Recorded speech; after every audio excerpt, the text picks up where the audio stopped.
literally, if the government was to use government money to support entrepreneurs, as chairman of budget, if I'm told to do that, I would allocate that money tomorrow. Why am I saying so? South Korea, it was not grown, or it never grew out of. Yes, there were policies, but the real people who grew it are the owners of Samsung, the owners of Hyundai, and the rest. By being supported by government. But let me come to Nigeria as I close. An analogy that I think we should adopt, so that when we come to such a gathering next, and there is 3 politicians and there are business people, when politicians are given a chance to speak, we must also start giving entrepreneurs a chance to speak. Why am I saying so? To look at the journey of Aliko Dangote. In his early years, he was a trader. He was literally in the Nyamakema of Kenya. Absoma Drabiu was literally in the Kirinyaga Road of Kenya. They were importers, they were traders. They went to importing rice, importing cement, importing other things. Where can you come? After importing, government, of course, it was a Kidogo group policies. But they stopped importing, they built factories in Nigeria. Dakota Cement, BUA Group, and the rest are able to handle, part to a large extent, the demand for cement in Nigeria, cement made in Nigeria. So they stopped importing that cement, they built factories that then manufacture cement. But this is the point I want us to arrive at. And I'm using Dangote and BUA Group. After Dangote built the cement factory, it became one of the most profitable businesses in Africa, by the way.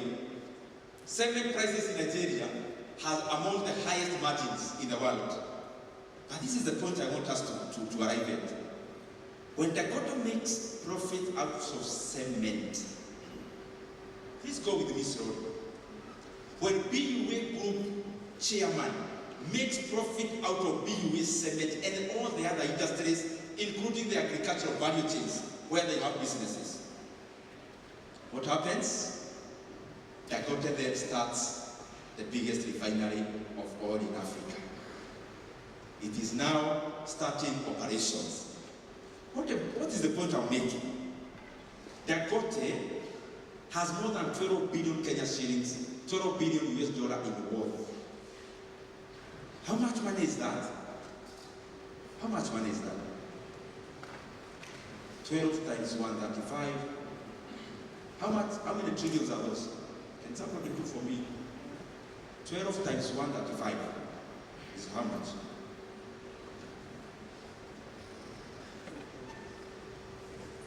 How much? 1620. It is 16 trillion. Dangote is over 16 trillion. Our GDP in Kenya is 18 trillion. What is the point I'm driving home? Looking at me because I want you to capture this point. And Dennis, I'll be requesting the president, even when we are giving presidential commendations, we must start focusing on entrepreneurs. What is the point I'm driving home? The lazy, the banal thinking is to say, Dangote is rich, he's proud, he's arrogant. That is very easy to say. Why? We have positioned entrepreneurship in Africa and successful entrepreneurs like they make money out of taking advantage of others. I have a different view.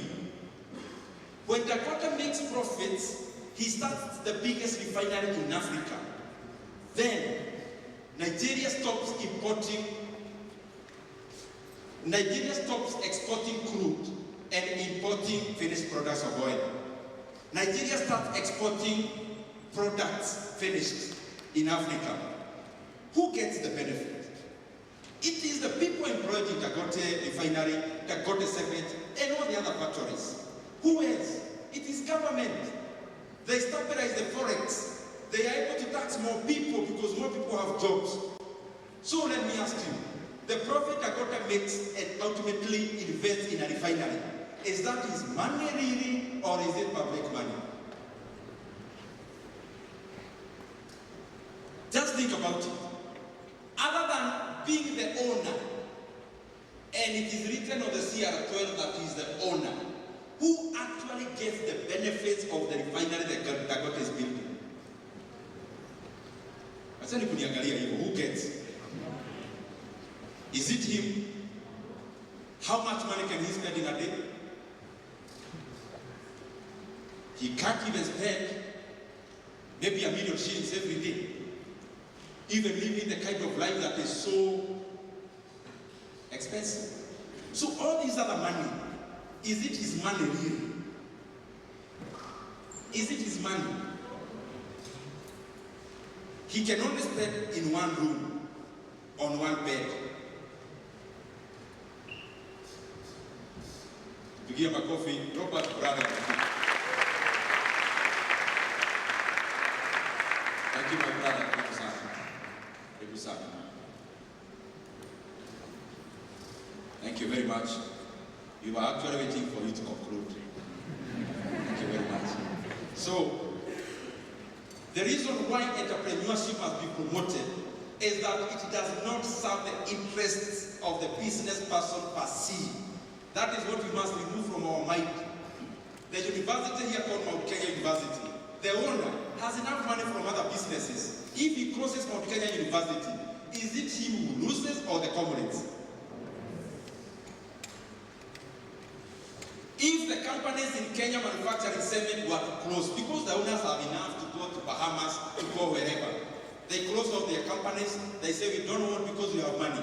If Monkey of Equity and all the other bankers close their banks and say we have enough money for ourselves, and they go to some to Dubai, others to wherever, other destinations, are they the ones losing or Kenya?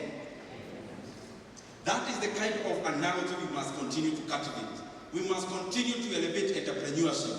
It creates value not just for the business person, but for the economy and the larger population at large. Very lastly, because I've seen all of you are aspiring politicians, all. When I said you raise your hands, all of you raised. We must keep thinking about why do we want to become leaders. Why? When you want to fight for an MCA, why are you fighting? Do you actually even know what an MCA does? To start with. When you want to become an MP, is it because you saw there is an MP speaking on TV somewhere? Why do you want to become an MP? Why do you want to become a governor? Why do you want to become a senator or any other position? Our politics, and I said it in Tom University, must be based on ideologies. Africa has many leaders who are coming up. You saw in Senegal the other day, a young man got elected. Is he learned? Yes, he's learned. Very learned. He has a master's degree. But that's not the point. When we are a young leadership, and especially in Africa, why do we want to become leaders? Do we spend time just thinking? Comrades, when is the last time you sat down to just think about your ambitions? And then, why are you ambitious in that field? Why are you pursuing that line? So, what is the point that I'm driving home? Our politics must be based on ideologies. When we talk about EFF in South Africa, before we support, before we say this or that, ideology must be the basis. When we talk about Bobby Wine in Uganda, and we wish all these young leaders all the best, but we must keep on refining our ideologies. Ideologies that will make our economies thrive. Ideologies that promote free market. Ideologies that have their basis on the private sector as the most efficient way of allocating resources. And I'm saying that because it is usually very easy to galvanize people around ideologies that are very impractical. It is very easy for a politician to say, we are coming and giving everyone money every end of the month. But that is not the work of government. The The government should just make a way for people to make their money. So it is very easy to come up with an ideology that will galvanize people. As leaders, our goal must not be to win an election. Our goal must be how to govern.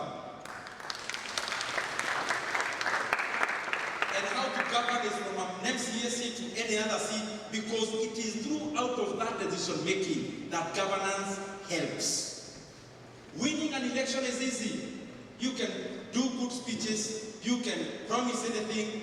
We must be focused on starting on what would change our countries and then domicile our ideologies around those ideas. With those many remarks, I thank you very much. May God bless you.